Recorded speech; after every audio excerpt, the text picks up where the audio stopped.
Good morning, all of you. Welcome back to online classes, dear students. Last classes, I will discuss about colligative properties. First, relative loading vapor pressure. Now, I will discuss about second colligative property of solution is elevation of boiling points.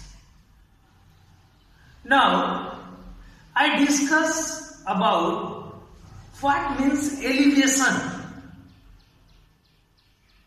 Boiling point तो आप पीछे classes में जानते हो, 9th पढ़ते आ रहे हो। Boiling point से कि जिस पे कोई लिक्विड हमारा क्या हो जाए, वेपर में चेंज हो जाए, बॉइलिंग पॉइंट।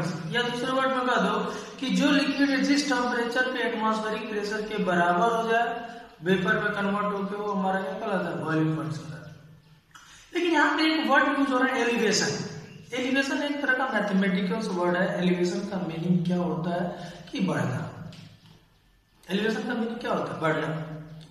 जैसे आप पीछे क्लासेस में भी स्टडी किए हो कि कॉलिगेटिव प्रॉपर्टीज हमारा क्या होता है, डायल्यूशन सॉल्यूशन के लिए होता है, जो numbers of particles of solute पे डिपेंड करते हैं। तो जब किसी सॉल्वेंट में सॉल्यूट डालते हैं तो सॉल्यूशन बनता है। और जब सॉल्वेंट में सॉल्यूट डालेंगे तो पहले सॉल्वेंट का वेपर प्रेशर कुछ और था, बॉइलिंग पॉइंट कुछ और था। और जैसे उसमें सॉल्यूट डिजॉल्व करेंगे तो सॉल्यूशन बन जाएगा। उस केसेस में उसका हमारा बॉइलिंग पॉइंट कुछ और हो जाएगा।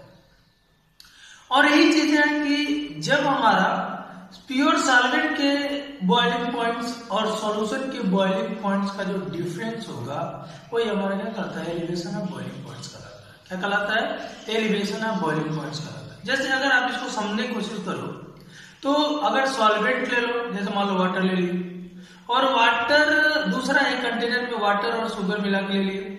अगर दोनों को बॉयल कर रहे हो तो ऐसे आप एक्सपेरिमेंटली जान चुके हो कि वाटर की जो बॉइलिंग पॉइंट्स होती है 100 डिग्री सेंटीग्रेड होती है। जब वाटर को आप प्योर वाटर को अगर क्या कर रहे हो, बॉयल कर रहे हो, तो 100 डिग्री सेंटीग्रेड पे वो बॉयल होने लग गया। इसका मतलब कि वाटर 100 डिग्री सेंटीग्रेड पे वो एटमॉस्फेरिक प्रेशर के बराबर हो जाता है।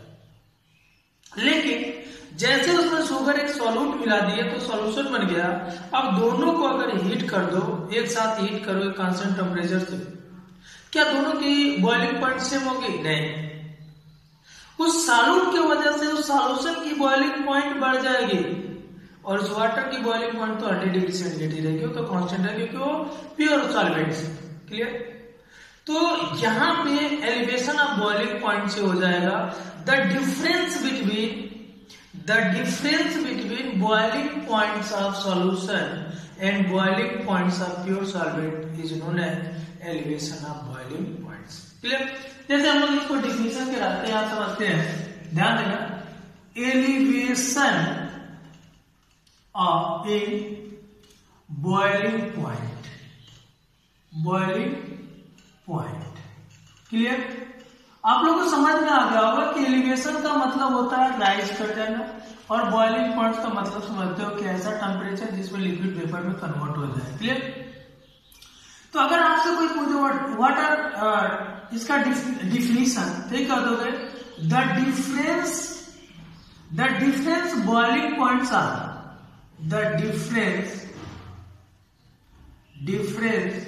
Boiling point of solution and pure solvent. The difference boiling point of solution and pure solvent are called elevation in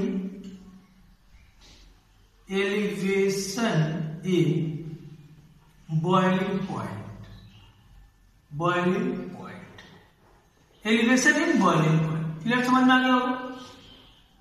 आगे हम लोग कहते हैं it is represented by delta TB. इसको किससे रिप्रेजेंट करते हो? डेल्टा टीबी से। क्लियर? अब यहां पे लिख सकते हो, अगर मान लेते हैं हम लोग सपोज कर ले कि boiling point of solution is TB and boiling point of pure solvent is TB naught। ध्यान दीजिएगा, boiling point of solution is TB and boiling point of pure solvent is TB naught। Then now that elevation of boiling point is equal to boiling point of solution minus boiling point of pure solvent। Clear? ध्यान दीजिएगा, अगर आपसे कोई पूछ दे तो आप इसको चाहो तो वर्ड में भी लिख सकते हो कि elevation of boiling point is equal to boiling point of solution minus boiling point of, क्या कहोगे, boiling points of pure solvent। Clear? अब यहां पे आगे हम लोग इसका अगर मैथमेटिकल रूप देते हैं, क्या देते हैं, मैथमेटिकली रूप देते हैं, तो कहते हैं कि एलिवेशन ऑफ, ध्यान दीजिएगा यहां से, elevation in boiling point is directly proportional to molality। आप पीछे क्लासेस में जानते हो कि मोलालिटी किससे रिप्रेजेंट करते हो, स्मॉल एम से। ये कह रहा है कि elevation in boiling point is directly proportional to molality. Now we know that elevation in boiling point is delta TB. Delta TB is directly proportional to molarity। अब इसको हम लोग डायरेक्टली प्रोपोर्शनल कांस्टेंट को हटाते हैं तो डायरेक्टली कांस्टेंट आता है, delta TB is equal to KB into molarity. अब यहां ध्यान दीजिएगा, KB क्या है इसको समझना है। What is KB? केबी को हम लोग यहां पे कह देते हैं elevation molar constant. Elevation molar constant क्या करते हैं, एलिवेशन मोलर कांस्टेंट या और इब्लियोस्कोपिक कांस्टेंट। क्या करते हैं,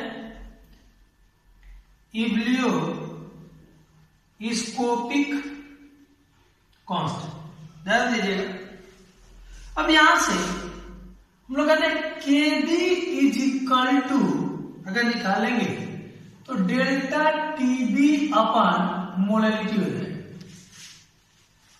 मोलारिटी का पीछे फार्मूला आप जान चुके हो, बट यहां तो मैं KB के फॉर्मेट में इसे लिखा हूं कि KB को डिफाइन करना है और इसका यूनिट निकालना है। तो अगर आपसे कोई पूछ दे कि KB क्या है तो आप बता दोगे एलिवेशन मोलर कांस्टेंट, या क्या कर सकते हो, इब्लियोस्कोपिक कांस्टेंट। क्या कर दोगे, इब्लियोस्कोपिक कांस्टेंट। यहां तो पूछ देना unit of KB, unit of KB। तो KB का यूनिट क्या होगा, अब देखो यहां से चेंज टेम्परेचर है यहाँ पे, तो टेम्परेचर का यूनिट क्या होता है, केल्विन। क्या होगा, केल्विन अपॉन मोलारिटी का यूनिट जानते हो, मोल पर केजी। क्या होता है, मोल पर केजी। तो ये केजी ऊपर चला जाएगा तो यूनिट क्या बन जाएगा, केल्विन केजी पर मोल। क्या बन जाएगा, केल्विन केजी पर मोल। ध्यान दीजिएगा, बहुत इंपॉर्टेंट टॉपिक है। अगर मैं यहाँ पे मोलारिटी की वैल्यू लिख दूं तो यहाँ पे लिख सकते हो ना कि delta TB is equal to KB elevation constant into molarity is equal to numbers of mole of solute and mass of solvent in KG। अगर इसको ग्राम करेगा तो 1000 से क्या हो जाएगा, मल्टीप्लाई हो जाएगा। क्लियर? तो यहां से भी हम लोग क्या करते हैं, वैल्यू निकालते हैं किसका, डेल्टा TB का, या इसको और ऐसे लिख सकते हो, TB minus TB nought is equal to KB into क्या होगा, numbers of mole of solute in mass of solvent in KG। इन अगर ग्राम में लिख रहे हो तो इसमें क्या कर लोगे, 1000 से मल्टीप्लाई कर लोगे। ध्यान दीजिएगा यहाँ पे, ये तो आप जानते हो ऊपर लिखा हुआ है टीवी क्या है, टीवी नॉट क्या है, ये केवी क्या है। यहां पर लिख सकते हो कि small N is equal to number of molar solute, clear.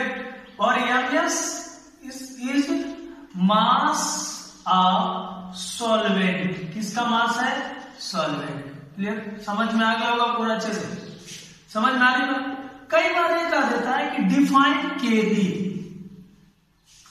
केवी को डिफाइन करना हो तो क्या दोगे, a solution elevation of boiling point is 1 kelvin and molarity becomes 1 kelvin KG पर मोल, then molarity is given 1 mole per kg, then ebullioscopic constant or elevation molar constant is 1 Kelvin kg per mole। समझ में आ रहा है। अब देखो यहाँ पे, अब हम इसको ग्राफिकली रिप्रेजेंट करेंगे। अभी मैंने बताया हूं कि कोई लिक्विड का जो बॉइलिंग पॉइंट्स होता है, हमको बताता है कि कोई लिक्विड किस टेम्परेचर पे वेपर प्रेशर में पहुंच जाए, क्लियर। तो टेम्परेचर और वेपर प्रेशर के बीच में मैं आपको ग्राफिकली इसको समझाने की कोशिश कर रहा हूं। अब देखो यहाँ ये जो एक्स एक्सिस है वो वेपर प्रेशर को बताता है, सॉरी ये पॉइंट ओरिजिन हो गया, ये एक्स एक्सिस होता है, वाई एक्सिस होता है। लेकिन हम लोग यहाँ पे क्या मानेंगे, एक्स एक्सिस को टेम्परेचर मान लेंगे, टेम्परेचर का मतलब इधर राइज करोगे तो टेम्परेचर होगा, और वाई एक्सिस को क्या मान लोगे, वेपर प्रेशर। क्या मान लोगे, वेपर प्रेशर। ध्यान दीजिए, मान लो सपोज है यहाँ पे सॉल्यूशन और सॉल्वेंट, ये हमारा दोनों क्या है, एटमॉस्फेरिक प्रेशर, क्लियर। और मैंने एक ग्राफ लिया यहाँ पे, ये पॉइंट्स है, ये पॉइंट्स ए है, मीन्स इस पॉइंट पे मान लो ये कोई कंपोनेंट ए है, एक कंपोनेंट बी है, अभी नाम देते हैं। तो अगर मैं इसको कहूं सॉल्वेंट, देखो इसका बॉइलिंग पॉइंट इस पॉइंट पे है, इसका बॉइलिंग पॉइंट इस पॉइंट पे है, मीन्स यहाँ पे बॉइलिंग पॉइंट ज्यादा है और यहाँ पे बॉइलिंग पॉइंट कम है। तभी आप पढ़े हो सॉल्यूशन की बॉइलिंग पॉइंट ज्यादा होगी, किससे, प्योर सॉल्वेंट की बॉइलिंग पॉइंट से। तो ये जो कर्व बी जो कर्व है ये सॉल्यूशन को रिप्रेजेंट कर रहा है, और जो ये कर्व है ये सॉल्वेंट को रिप्रेजेंट कर रहा है। किसको रिप्रेजेंट कर रहा है, सॉल्वेंट। अब देखो यहाँ इसकी बॉइलिंग पॉइंट टीवी है और इसकी बॉइलिंग पॉइंट टीवी नॉट। अब देखो जब दोनों का जो डिफरेंट आएगा, boiling points of solution and boiling points of pure solvent is known as elevation of boiling. Clear हो गया। अभी हमें लग रहा है कि एलिवेशन ऑफ बॉइलिंग पॉइंट्स आप लोगों को क्लियर समझ में आ गया होगा, और इस एलिवेशन ऑफ बॉइलिंग पॉइंट्स या इस पे न्यूमेरिकल प्रॉब्लम्स आते हैं, क्लियर।